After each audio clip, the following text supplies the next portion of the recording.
Vous le savez maintenant, nous avons organisé un jeu concours avec Alain Juillet et je vous donne rendez-vous à la fin de cette émission pour répondre aux modalités et pour participer à ce jeu.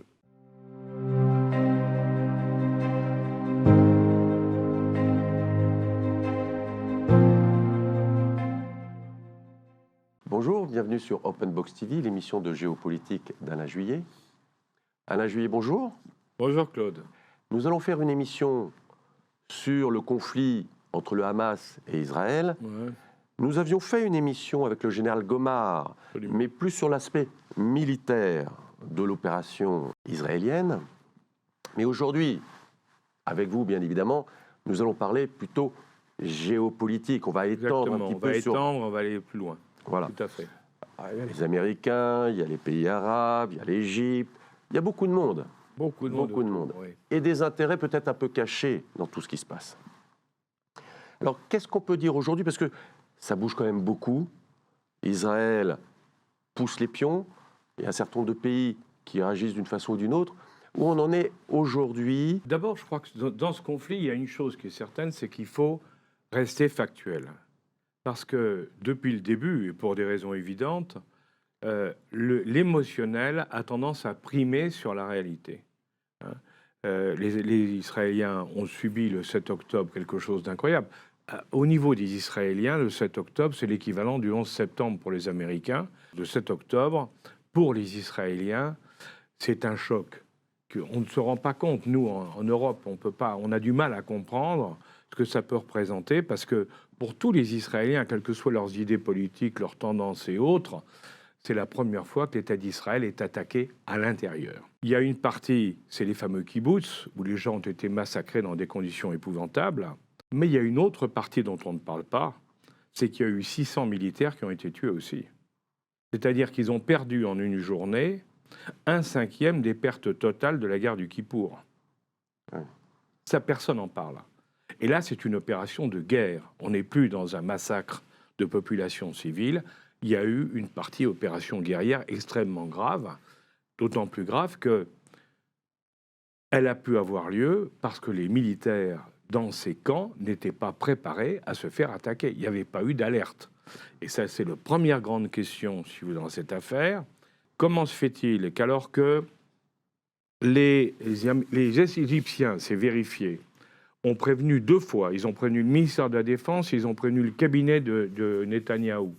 Hein.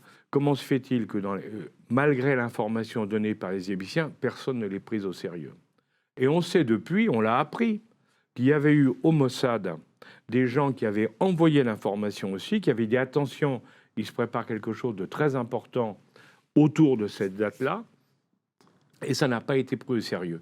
Et là, ça pose la première question, si vous voulez, ce qu'on peut évoquer aujourd'hui. C'est en définitive, comment se fait-il qu'alors qu'il y a des signaux d'alerte, plus ou moins forts, mais quand même assez précis, hein, comment se fait-il que dans un pays, l'état-major et les forces, les dirigeants politiques n'y croient pas? C'est pas la première fois dans le monde que ça se passe. À chaque fois, c'est la même chose. Il faut relire le général chinois Sun Tzu, 2000 ans avant Jésus-Christ. Ça se passe toujours quand on méprise l'adversaire. À l'évidence, les Israéliens ne prenaient pas au sérieux le Hamas. On va y revenir. Ils pensaient que le Hamas, les Palestiniens du Hamas, étaient incapables d'organiser une opération militaire de ce niveau. Et donc, quand les informations sont venues, et on dit, c'est pas possible, c'est de la propagande, ils en sont incapables.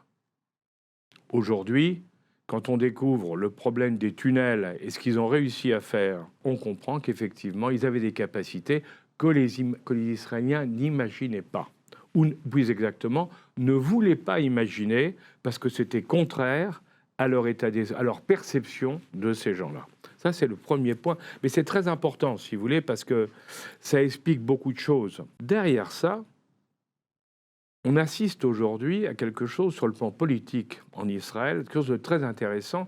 Et je pense que pour nos auditeurs, il faut le décoder, si vous voulez. C'est, en définitive, ce gouvernement d'union nationale qui a été fait par Netanyahou. En réalité, ce n'est pas un gouvernement d'union nationale parce qu'il y a 3 objectifs totalement différents selon les types de ministres. Netanyahou Lui, son problème, c'est que tout Israël ne lui pardonne pas qu'il ait pu avoir le 7 octobre. On le tient pour responsable. Donc lui, pour arriver à s'en sortir, il faut que la guerre dure le plus longtemps possible. Plus la guerre durera, et plus Netanyahou aura des chances de rester au pouvoir. Or, il ne faut pas oublier que la Cour suprême, la Cour israélienne, veut juger Netanyahou pour corruption, et tout le monde sait que Netanyahou sera condamné. Son problème aujourd'hui, c'est je dois me maintenir au pouvoir en continuant la guerre le plus longtemps possible, sinon mon risque, c'est de partir en prison. Je schématise un peu, mais c'est ça. Donc, si vous voulez, ça explique une chose, c'est que lui, il est prêt à aller beaucoup plus loin, et va y arriver. Il a quoi comme allié? Il a le Mossad, parce que le patron du Mossad est un homme de Netanyahou. Et là, vous comprenez mieux ce qui vient de se passer, par exemple, au Liban, c'est-à-dire les assassinats ciblés faits par Israël, donc par le Mossad, évidemment, vu où ça se passe, peuvent déclencher la guerre au niveau régional, mais Netanyahou, lui, il a tout intérêt à ce que la guerre devienne régionale, parce que ça va durer plus longtemps. On ne parlera plus seulement de Gaza, on parlera de tout l'ensemble. Et en plus, il y aura un réflexe de solidarité beaucoup plus fort des pays occidentaux vers Israël, si Israël est attaqué par le Liban, se bat au Liban, qui a des risques avec les Iraniens, on va y venir tout à l'heure, et ainsi de suite. Le deuxième, Netanyahou n'a pas hésité à s'allier avec des ministres ultra-orthodoxes. Ces ministres-là, eux, qu'est-ce qu'ils disent? Eux disent, c'est officiel, et d'ailleurs les Américains ont protesté en disant « vous n'avez pas le droit de dire ça », ils disent « mais Gaza, il faut chasser tous les 2,2 millions Gazaouis, il faut les chasser de Gaza pour qu'on revienne et qu'on réinstalle nos colonies là-bas, et il ne faut pas hésiter, il faut donc qu'on les fasse partir. » Alors, les Américains vous disent c'est scandaleux. Oui, n'empêche qu'il faut aller un peu plus loin que ça. Le ministre de la Sécurité israélien a été en Égypte voir le général maréchal Sissi et a dit ouvrez les frontières à Rafah, laissez rentrer les Gazaouis dans le Sinaï et on vous aidera pour les installer. Comme ça, on les chasse. Bon, évidemment, le maréchal Sissi, je vous rappelle, il a succédé à Sadat. Le président Sadat a été tué par les frères musulmans. Les frères musulmans, c'est eux qui ont créé le Hamas. Alors autant vous dire que le général maréchal Sissi a dit aux Israéliens, vous rigolez, on ne va pas laisser rentrer les gens du Hamas chez nous pour qu'ils m'assassinent, et ils veulent prendre le pouvoir en Égypte. Donc pas question d'aller en Égypte. Les Américains, quoi qu'ils en disent, Blinken a été dire aux Égyptiens, si vous acceptez les Gazaouis au Sinaï, nous, on financera les infrastructures, les villes et les maisons, enfin tout ce qu'il faut pour qu'ils puissent vivre. Donc les Américains étaient prêts à faire un gros effort de ce côté-là. La réponse de Sissi a été la même, il n'en est pas question. Alors, les ministres ultra-orthodoxes ont dit, mais il y a une autre solution, c'est qu'on les mette en Jordanie. Je vous rappelle que, alors là, c'est le roi actuel de Jordanie, qui lui a dit, mais vous vous souvenez qu'avec mon père, le roi Hussein, les Palestiniens ont voulu renverser le régime et on a dû tirer sur eux, c'était le fameux Septembre noir. On ne va pas accepter que vous les mettiez chez nous pour refaire la même chose. Et si vous voulez tenter ça, nous allons rompre les accords actuels de paix entre la Jordanie et Israël. Les Égyptiens ont dit la même chose. Si vous les faites passer de force par Rafah, on rompra les relations avec Israël. Ce qui pose évidemment un problème à Israël. Alors, les Israéliens, ils ont dit, il faut qu'on trouve d'autres solutions.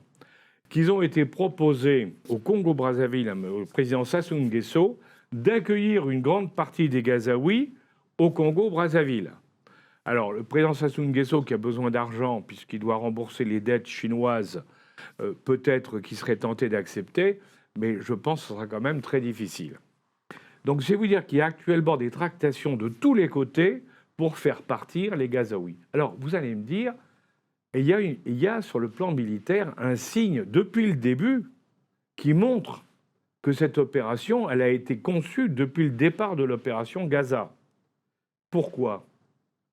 Souvenez-vous de ce qu'a dit Tsahal au départ. Il a dit aux Gazaouis du nord de Gaza, hein, vous êtes priés d'évacuer toutes vos maisons et de descendre au sud.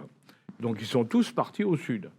Donc je vous rappelle quand même qu'il y a 2 200 000 personnes sur 40 km², 40 km de long, 10 km de large. Hein. Bon, la moitié de la population est descendue au sud. Ça a dit, mais attendez, pour la population du sud, maintenant vous allez vous déplacer d'ouest en est, c'est-à-dire du côté israélien vers le côté égyptien. Tiens. Et ils sont en train de pousser toute la population dans un réduit qui fera le quart ou le cinquième, hein, du total de Gaza. Évidemment, ça devient intenable pour 2 200 000 personnes. Et à quel endroit? Au passage de Rafah qui va vers l'Égypte, avec le secret espoir que les Gazaouis passent en force et aillent s'installer en Égypte. Donc là, c'est ça qu'il faut bien voir. Il y a une manœuvre, une manœuvre militaire qui correspond à une pression des ultra-orthodoxes. Hein, ça, c'est très clair. Et puis après, il y a Tsahal. Alors, l'armée, hein, avec ses chefs actuels, son chef actuel, et avec les politiques qui sont tous les anciens militaires, ils ont une revanche à prendre parce qu'ils ont perdu la face. Tsahal est chargé de la sécurité militaire d'Israël, a toujours gagné toutes les guerres, sauf au Liban où ça avait été, c'est beaucoup moins clair, mais sinon ils ont toujours été très bons, et là ils ont perdu la face. Et ils savent très bien que dans ce monde, le monde arabe, la force est quelque chose que l'on reconnaît, ça fait partie de la culture. Donc, à partir du moment où vous n'êtes plus considéré comme une puissance forte, eh bien, vous avez un risque qu'on vous écrase. Donc, Tsahal veut redorer son blason, il faut bien le dire. Bon. Et là, qu'est-ce qu'ils sont en train de faire? Eh bien, ils sont en train, effectivement, de dire on va détruire le Hamas et il faut bien le dire, on va en profiter pour raser une bonne partie de Gaza. Alors, ça, c'est ce qui se dit. Dans la réalité, si vous regardez l'état dans lequel se trouve la partie nord de Gaza aujourd'hui, partie nord de Gaza a été détruite à un niveau supérieur à toutes les grandes villes bombardées pendant la Deuxième Guerre mondiale. On est à plus de 80% de destruction. Mais il faut bien reconnaître que les dommages collatéraux sont considérables.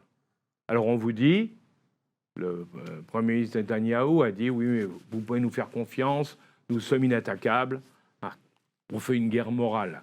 Une guerre morale où vous avez, pour 2000 combattants du Hamas annoncés comme morts, vous avez 20 000 morts civils et 50 000 blessés, ça pose quand même un problème de rapport. Je crois que rarement dans l'histoire, on a eu des rapports pareils. Je crois que c'est un record. Hein. Encore que, souvenons-nous de la bataille sur l'Allemagne, où la Royal Air Force anglaise a bombardé à Dresde et à Hambourg et a fait plus de 500 000 morts en une nuit avec des bombardements. Or, il n'y avait pas un militaire. L'armée allemande, elle se battait contre les Occidentaux ailleurs, contre les Alliés ailleurs, et avec des femmes et des enfants. Et ça, c'est encore autre chose. Ce qui est certain, c'est que quand on regarde la réalité, Tsahal ne pourra pas arriver à éliminer le Hamas. Alors la question, c'est, pour Tsahal, à quel niveau de mort on peut dire qu'on s'est vengé? Pour parler franchement et froidement. Hein, on s'est vengé, on a éliminé une bonne partie du Hamas, les tunnels et tout ça, mais en plus, on a fait payer très cher aux Palestiniens ce qui s'est passé le 7 octobre. Mais au niveau des militaires, je pense qu'on est en train peu à peu d'arriver à un moment où le niveau de mort collatérale sera tellement important et le nombre de blessés que sous la pression internationale, ça c'est très bien qu'ils seront obligés d'arrêter. On ne pourra pas éternellement continuer à braver l'opinion internationale comme aujourd'hui. D'autant plus que vous avez pu le voir, et ça inquiète quand même les gens de Tsahal, hein, c'est l'histoire des crimes de guerre. L'Afrique du Sud a porté plainte auprès de la Cour pénale internationale pour crimes de guerre, et à l'évidence, il y a des crimes de guerre. Je peux vous en citer deux très simples. Les otages israéliens qui sont sortis de l'immeuble avec un drapeau blanc, torse nu, on leur a tiré dessus. Alors on vous dit c'est une malheureuse bavure. Mais non. Dans les lois de la guerre, on ne tire pas sur quelqu'un qui est sans armes et qui a un drapeau blanc. C'est un crime de guerre. Quand un sniper a tué une religieuse et une petite fille devant l'église catholique, d'ailleurs le président français s'en est ému. C'est quoi? C'est un crime de guerre. À l'évidence, ce n'étaient pas des combattants de Hamas. Donc ça veut dire que dans Tsahal, et je ne dis pas que tous les gens de Tsahal sont comme ça, loin de là, parce que là-dessus, le chef d'état-major de Tsahal a fait une très belle note pour rappeler les règles du jeu qu'on devait respecter. Et il y a évidemment des crimes de guerre. Donc Tsahal ne peut pas imaginer de se faire accuser, mettre en accusation et condamner au niveau international pour crimes de guerre. Il y a des pressions multiples, si vous voulez, qui font que ça s'arrêtera. Et on peut penser que ça va s'arrêter quand, effectivement, les Gazaouis seront concentrés sur la zone en face de Rafah, où là, on ne pourra plus aller plus loin parce que ils seront au coude à coude, on ne pourra pas faire grand-chose. Vous remarquerez que je ne vous parle pas des approvisionnements humanitaires et autres, parce que tout ça, c'est l'environnement. Malheureusement, il y a des pauvres gens qui vont mourir de faim. Il y a des pauvres gens qui vont mourir dans des conditions épouvantables. On ne peut pas les soigner. C'est une guerre contre le terrorisme, pas menée par les Israéliens. Et là, ils sont légitimes de dire on fait la guerre contre le terrorisme.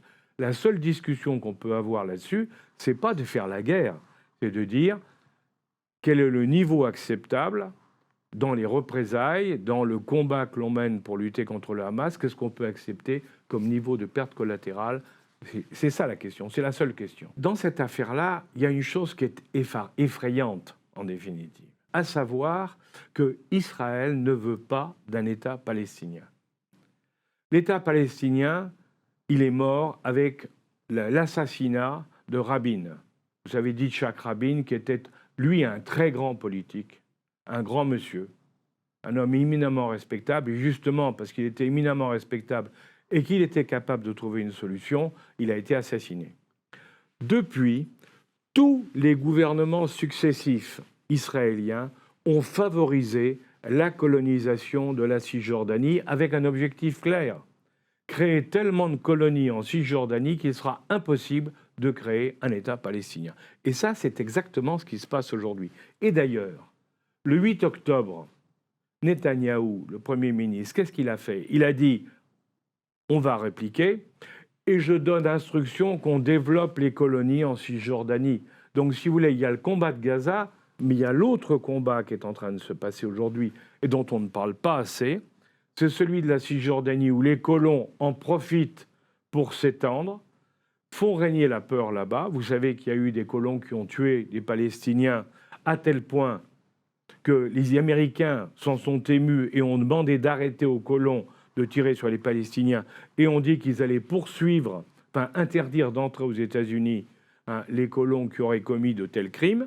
Alors, Netanyahou, Benjamin Netanyahou, le Premier ministre, justement, il a eu là-dedans un rôle terrible, et c'est ce rôle-là sur lequel beaucoup d'Israéliens lui en veulent, c'est que pour empêcher l'État palestinien, qui était évidemment supporté par l'autorité palestinienne qui est à Ramallah en Cisjordanie, il s'est dit à Gaza, on va aider le Hamas. Et il est prouvé que Netanyahou a aidé au financement du Hamas en permettant au Qatar, on va en parler tout à l'heure, en permettant au Qatar de financer le Hamas avec de l'argent qui arrivait via Israël par les postes frontières, le fameux poste de Eretz, il arrivait au Hamas. Mais s'ils ont pu le faire, c'est parce que le gouvernement israélien l'a accepté. Et pourquoi le gouvernement israélien l'a accepté? C'est parce que le Hamas avait toujours dit qu'il ne voulait pas entendre parler d'un État palestinien, puisque lui, son objectif, c'était de reconquérir tout Israël. Vous voyez, donc, il faut bien voir ça. Donc, en définitive, les Israéliens ont créé la situation qui s'est passée. Bien sûr, ils ne prévoyaient pas la monstruosité qui s'est passée après. Mais pourquoi? C'est parce qu'ils ne prenaient pas le Hamas au sérieux. On revient à ce que je vous disais tout à l'heure. Ils ne croyaient pas que le Hamas était capable d'être véritablement dangereux. Hein, le Hamas pouvait faire des petits attentats, des trucs, mais ils ne pensaient pas que le Hamas était capable de monter une véritable opération de cette taille. Alors ça, c'est, je dirais, la situation telle que je vous l'ai résumée un petit peu, hein, peut-être un peu abrupte, mais je crois qu'il faut dire les choses telles qu'elles sont. Alors, derrière ça, bien entendu, il y a tous les pays autour. Alors, on a parlé de l'Égypte, qui dit « attention ». On a parlé de la Jordanie, qui dit « attention ». Alors, il y a le Liban. Alors, le Liban, bien entendu, il y a le Hezbollah, qui est à la frontière, comme vous savez, à la frontière libanaise, et qui, lorsque la guerre a éclaté à Gaza, hein, vous avez pu voir, ils ont commencé à tirer quelques roquettes, ils en tirent quelques-unes tous les jours pour maintenir la pression, hein, mais en définitive, ils n'en tirent pas beaucoup. Le Hezbollah, d'abord, sont des gens qui sont entraînés à la guerre, parce qu'eux, ils viennent de faire la guerre en Irak, ils viennent de faire la guerre en Syrie, ils savent, eux, ils sont vraiment sont des professionnels, hein. Ils savent très bien ce qu'ils font. Ils envoient juste le minimum pour montrer qu'ils soutiennent le Hamas, mais pas plus. Pourquoi? Parce que le Hamas n'est pas copain avec l'Iran. L'Iran a des relations avec le Hamas pour des raisons de soutien de tout ce qui est contre Israël, ça c'est clair, mais les dirigeants du Hamas, ils ne sont pas en Iran, hein, ils sont au Qatar. Hein. Alors l'Iran, là-dedans, ben justement, est avec le Hezbollah, mais l'Iran soutient aussi un autre pays, une autre zone, c'est les Houthis qui sont en guerre au Yémen contre l'Arabie saoudite. Depuis le début, on sait très bien que les Houthis sont soutenus par l'Iran parce que l'Iran en profitait pour se mettre contre l'Arabie saoudite. Depuis que l'Iran et l'Arabie saoudite, grâce à la Chine, se sont mis d'accord et ont signé des accords, ils sont en train de négocier la paix au Yémen. C'est clair. Et là, on est dans le problème actuel. C'est que d'un côté, personne ne veut aller trop loin au Yémen parce qu'on ne veut pas relancer une guerre qui est en train de s'arrêter et qui a été terrible, une guerre civile épouvantable au Yémen pendant longtemps. On ne veut pas la relancer. Mais d'un autre côté, les Houthis, pour le compte, bien sûr, sous les conseils de l'Iran, aident les Palestiniens de Gaza. Et comment? Et là, c'est terrible. Ils ont trouvé quelque chose d'épouvantable pour les Occidentaux. C'est qu'ils attaquent avec des missiles les bateaux qui passent par le canal de Suez. Hein, dans la mer Rouge, ils attaquent. Bon. Vous savez que c'est une grosse partie du commerce mondial maritime qui passe par le canal de Suez. Or, qu'est-ce qui est en train de se passer? Eh bien, on a déjà 10 très grandes compagnies mondiales, les plus grosses, qui ont décidé de ne plus passer par le canal de Suez, compte tenu des risques pour leurs bateaux. Hein, parce que quand il y a risque pour les bateaux, les compagnies d'assurance font monter les primes de manière considérable. À ce moment-là, c'est plus rentable pour les armateurs de faire passer les bateaux. Donc, on va les faire passer par le cap de Bonne-Espérance, c'est-à-dire le sud de l'Afrique, et remonter le long de l'Afrique pour rentrer par Gibraltar. Donc, je ne sais pas si vous voyez la distance que ça représente, la durée et le coût. Donc, ça veut dire quoi? Ça veut dire que cette histoire des Houthis, non seulement, bien sûr, gêne beaucoup de monde, mais surtout, ça va faire augmenter les coûts des produits qui sont importés en Europe via des bateaux qui viennent d'Asie et d'ailleurs. Hein, ça va faire monter les coûts parce que vous allez voir dans toute l'Europe, hein, les coûts monter sur tous ces produits importés qui passaient avant par le canal de Suez. Donc en définitive, derrière ça, l'Iran avec les Houthis est en train de gêner les Occidentaux qui supportent Israël. C'est pour ça que les Américains, du coup, ont mis des destroyers qui tirent maintenant sur les... Mais même quand ils tirent sur les drones Houthis, ben vous avez vu encore qu'hier, il y a un bateau qui a été touché. Donc ça veut dire que, de toute manière, on est en train d'assécher, je dirais, le passage par le canal de Suez. Hein. Donc les Iraniens, là-dessus, jouent bien. C'est-à-dire que l'Iran a favorisé ou a activé les Houthis et n'a pas activé le Hezbollah au sud du Liban. Ils maintiennent une pression, ouais, mais pas plus. Hein. Alors, il y a un dernier point que j'aurais pu vous citer aussi, parce que c'est un point sur lequel beaucoup de monde réfléchit. La question à ce moment-là, c'est, OK, on va installer des colons. On va réinstaller des colons puisque ça y est, on occupe le terrain. Bon, d'abord, il faut quand même pas oublier qu'au niveau international, et là l'ONU est formelle et l'a rappelé, vous ne pouvez pas faire de l'immigration forcée. Hein, c'est inacceptable. On l'a fait en partie lorsqu'on a créé Israël, parce qu'on a dit aux Arabes, vous pouvez rester sur place. Bon, la suite a montré que c'était difficile, mais on n'a jamais dit, vous avez un territoire de 40 km² sur 10 et vous allez tous l'évacuer et partir loin. Ça, c'est pas acceptable en droit international.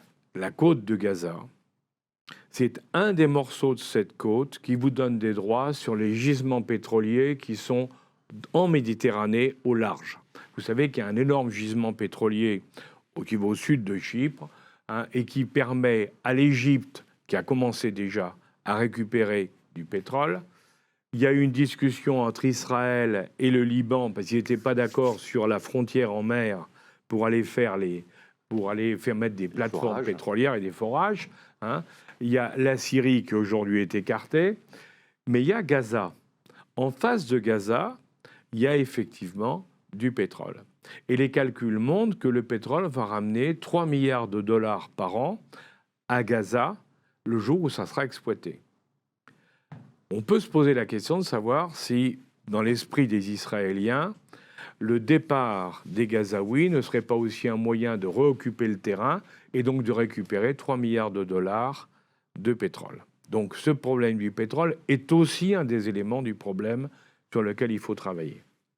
Alors la question, c'est effectivement, est-ce qu'il peut durer? Comme je vous disais, le premier frein, en définitive, c'est la pression internationale. On a vu qu'au Conseil de sécurité, les États-Unis soutiennent envers et contre tout, hein, Israël.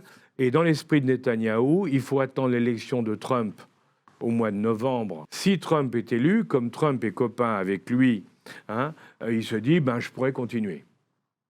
J'aurai pas de risque. Avec Biden, c'est plus compliqué. D'abord, Biden a très mauvaise relation avec Netanyahou. Vous savez, Netanyahou, il faut savoir, il faut se souvenir de ce que disait le président Chirac. Hein. Chirac disait, mais M. Netanyahou est un menteur, et un menteur sournois. Ça veut tout dire. Hein, parce qu'il disait, on ne peut pas lui faire confiance. Parce que il manœuvre. Alors, Biden est un peu dans la position de Chirac. Il n'aime pas du tout Netanyahou. Mais là, c'est l'alliance sacrée. Hein. Ils sont obligés de le défendre, bien entendu. Dans quelle limite? Parce qu'aux États-Unis, dans la population juive ou pro-israélienne américaine, il y a une partie qui a pris parti pour Israël, clairement, mais il y a une autre partie, c'est la surprise, qui au contraire s'oppose, en disant il faut arrêter à Gaza, vous ne pouvez pas continuer ce que vous faites à Gaza. Est-ce que la pression internationale pendant le mandat de M. Biden, du président Biden, sera telle que Biden mettra les pouces en disant bon, on arrête et fera la pression qu'il faut sur les Israéliens?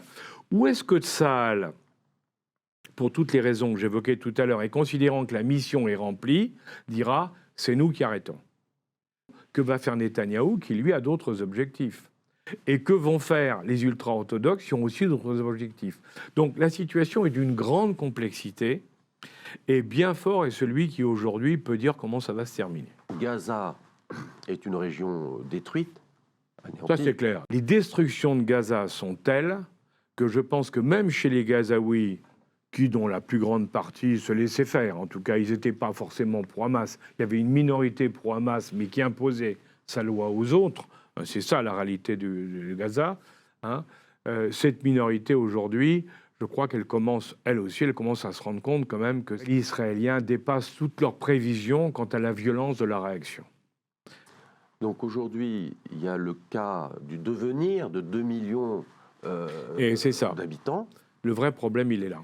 Et malheureusement, les Palestiniens payent un petit peu, effectivement, vous en avez parlé, l'historique des États amis qui ont accueilli des Palestiniens, et à chaque fois, ça a été très compliqué. Mais exactement, il ne faut pas l'oublier. Le Liban, souvenez-vous du Liban, les Palestiniens se sont fait détester. Bon, en Jordanie, il y a eu Septembre Noir. Bon, et tout le monde en a peur, en définitive. Tout le monde en a peur. Les Palestiniens, dès il y a une vague d'immigration palestinienne, ça peut déstabiliser un pays. Exactement. Donc personne n'en veut. Malheureusement pour eux, personne n'en veut. Même pas le Qatar, l'Arabie Saoudite. Le Qatar, on veut surtout pas, parce que les Palestiniens au Qatar, ils renversent le régime. On est dans une situation, on est dans une impasse. Et ils peuvent pas aller en Cisjordanie? Mais alors, le problème de la Cisjordanie, il faudrait que le monde entier impose aux Israéliens le fameux État palestinien. Mais comment faire alors qu'on a laissé les Israéliens installer des colonies partout? Quand vous voyez la carte de la Cisjordanie, il y a des colonies dans tous les coins et qui sont reliées par des routes de sécurité et autres. Pour faire un pays de la Cisjordanie, il faudrait chasser tous les colons israéliens. Quel pays ou quelle politique a la capacité de chasser 500 000 à 600 000 colons qui sont installés? Non. Et la Cisjordanie, qui est dirigée par le Fatah, qui ne veut peut-être pas voir arriver non plus le Hamas. Et le Fatah qui n'est... Alors, ça, je n'en ai pas parlé tout à l'heure, parce que j'ai beaucoup parlé, moi, du côté israélien, parce que c'est ça qui est intéressant. C'est ce pays, après ce choc épouvantable et ces horreurs qu'ils ont vécues le 7 octobre, qui a réagi, et chacun réagit avec ses sentiments et avec son intérêt, c'est clair. Mais sur le plan du... Alors, si on prend l'autre côté, alors les Palestiniens, rapidement, bon, le Hamas... Il a fait la démonstration qu'il était capable, effectivement, de se battre contre les Israéliens, ne serait-ce que sur la partie militaire, les 600 morts militaires du 7 octobre. Il fait la démonstration qu'il se bat mètre par mètre actuellement, indiscutablement, à Gaza. Un désastre au niveau de la ruine. C'est Berlin à la fin de la guerre. C'est clair, il n'y a plus rien. Donc c'est pas une réussite quand même. Et pour la population, ils peuvent pas dire bravo, on est heureux, bien entendu. Et puis vous avez le Fatah, l'autorité palestinienne officielle à Ramallah, où on voit qu'ils sont complètement dépassés par les événements. Vous remarquerez, ils n'ont fait aucun communiqué, ils ne disent rien, ils laissent faire. Et en Cisjordanie, où l'armée Tsahal fait des raids réguliers pour briser des structures du Hamas, d'après ce qu'ils nous disent, et les colons, malheureusement, prennent l'habitude un peu trop souvent de tirer sur les Palestiniens d'à côté. L'autorité palestinienne, elle ne dit rien. Donc, elle n'existe plus. Alors, comment peut-on faire? Moi, j'ai une théorie, mais elle me concerne, mais je pense que c'est la seule. Lorsqu'on négocie les libérations d'otages, il y a un personnage qui s'impose chez les Palestiniens qui est reconnu par tout le monde. Aussi bien du côté du Hamas que du côté de l'autorité palestinienne, c'est Barghouti. Barghouti, il est en prison depuis des années chez les Israéliens. C'est celui qui probablement peut ramener l'unité chez les Palestiniens et organiser des structures. Alors on a parlé de Mohamed Dalan, mais il est devenu milliardaire, il est trop intéressé par l'argent. Bon, Barghouti est celui qui a aujourd'hui une aura qui lui permettrait de faire quelque chose. Mais encore faudrait-il pour ça que les puissances occidentales se mettent d'accord, et les autres, et les Chinois, les Indiens, que tout le monde se mette derrière lui pour imposer et obliger à créer effectivement un État palestinien. Mais comme je vous le disais, ça semble impossible, parce que qui tiendra tête aux 500 ou 600 000 colons déchaînés quand on leur annoncera qu'il faut qu'ils quittent leur terre? Donc je pense que malheureusement, même là, l'avenir est plutôt sombre. Je crains que nous ayons encore à regarder cette triste affaire pendant un certain temps. Il n'y a pas un horizon de sortie de crise. Mais vous voyez, quand on voit les Américains, je vous disais les Américains, parce que le 11 septembre, la réaction de Bush, ça a été l'invasion de l'Afghanistan. Pour évacuer le problème, ça a été l'invasion de l'Afghanistan. Bon, pour les Israéliens, c'est l'invasion de Gaza.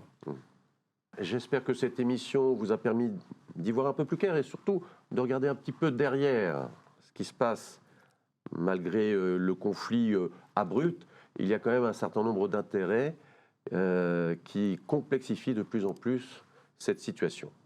Je vous dis à bientôt pour une prochaine émission sur Open Box TV. Merci, au revoir. Pour participer à ce jeu concours, vous n'avez plus qu'à cliquer sur ce lien.